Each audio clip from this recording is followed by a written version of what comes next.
नमस्कार प्रिय विद्यार्थियों, वीके नॉलेज इलेक्ट्रिकल में आप सभी का स्वागत है।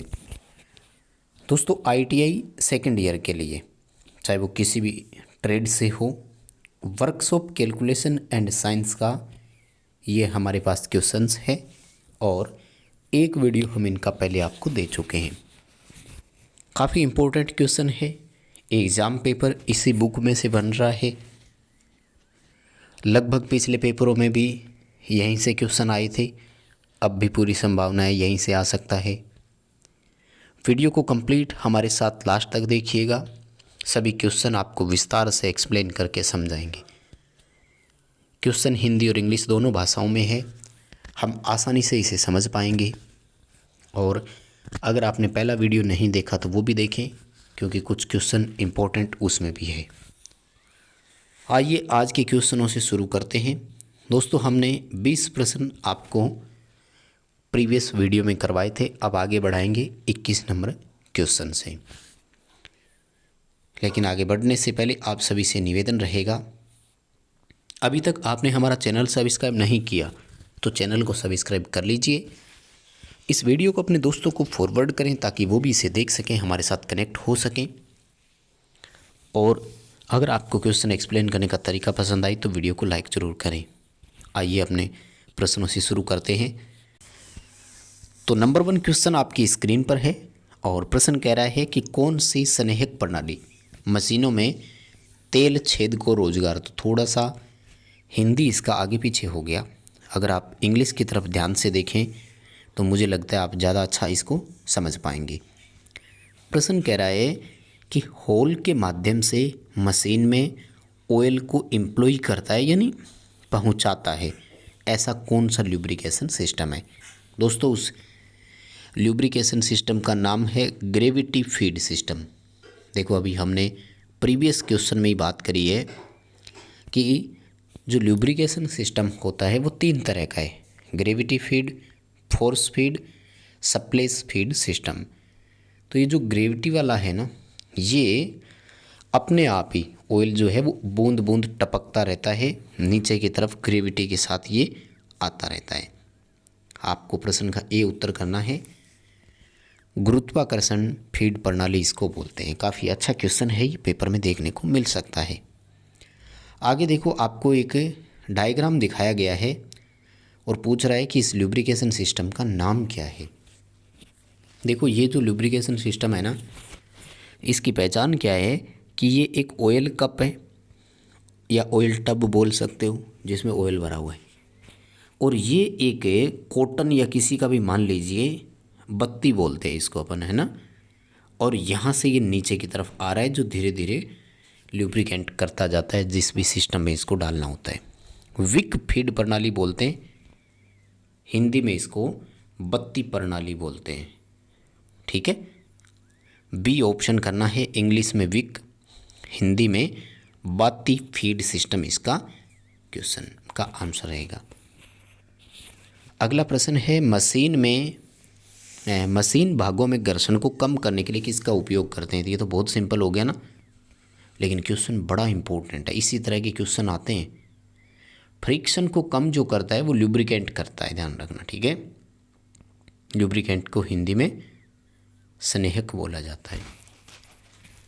मशीन के रोटेटिंग पार्ट में ल्यूब्रिकेशन ऑयल के माध्यम से हो सकता है, ग्रीस के माध्यम से भी हो सकता है, लेकिन जनरली ऑयल होता है। वैसे ध्यान रखना, जो ल्यूब्रिकेटिंग ऑयल होते हैं ना, इनमें इंसुलेशन की मात्रा कम और चिकनाहट ज़्यादा होती है, तो वो ल्यूब्रिकेंट करते हैं। क्योंकि जनरली ऑयल जो है वो 3 काम करता है, ल्यूब्रिकेशन, कूलिंग और इंसुलेशन।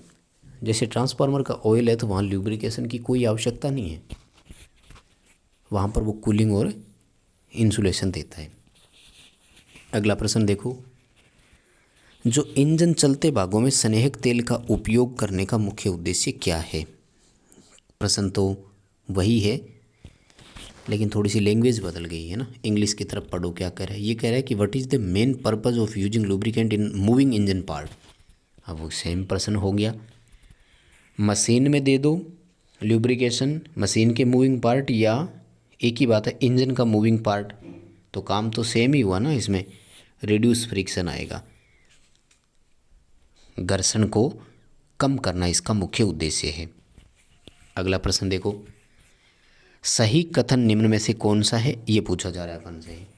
तो अगर स्टेटमेंट आप पढ़ेंगे तो आपको आसानी से चीज़ें समझ में आ जाएगी कि लुब्रिकेशन जो है वो जंग रोकने का काम भी करता है ना।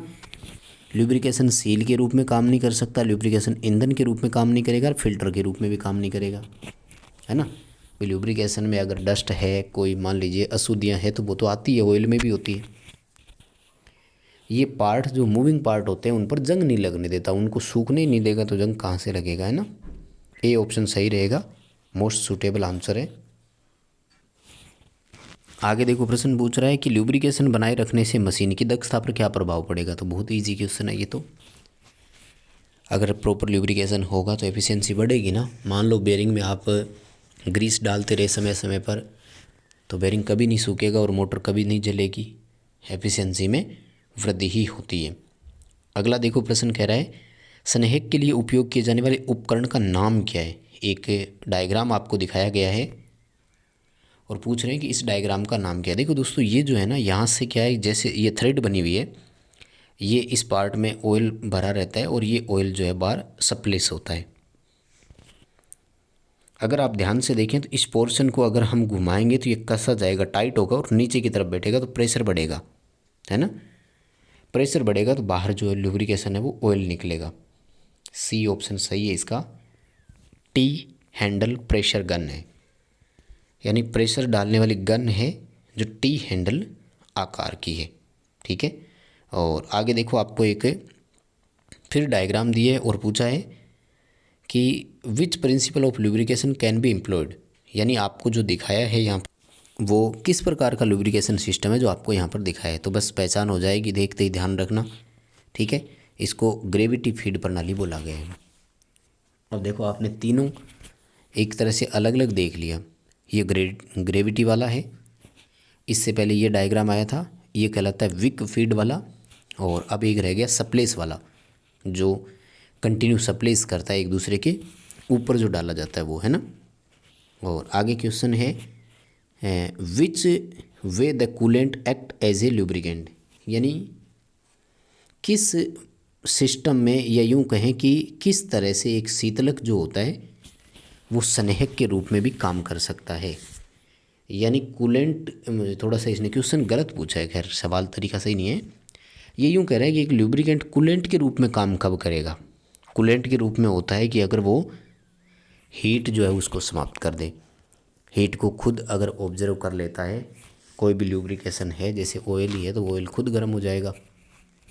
जैसे अभी मैंने एग्जांपल दिया था, ट्रांसफार्मर ऑयल है, तो वहाँ पर ट्रांसफार्मर ऑयल में वो क्या करता है, कूलिंग का काम कर रहा है। ऑयल खुद गर्म हो जाता है, तो वाइंडिंग के जो भी हीट है उसको उसने खुद ऑब्जर्व कर लिया, ग्रहण कर लिया। बी उत्तर होगा, नमी दूर ले जाना। आगे देखो, प्रश्न पूछा जा रहा है आपसे कि घर्षण गुणांक 0.4 है, द्रव्यमान 1 किलोग्राम है, शरीर को गति प्रदान करता है, आवश्यक बल कितना होगा। देखो, घर्षण गुणांक म्यू बराबर F/R होता है। वैसे तो R का मतलब होता है रिएक्शन, लेकिन कुछ जगह हम F/W भी देखते हैं, जैसा मैंने प्रीवियस वीडियो में करवाया था।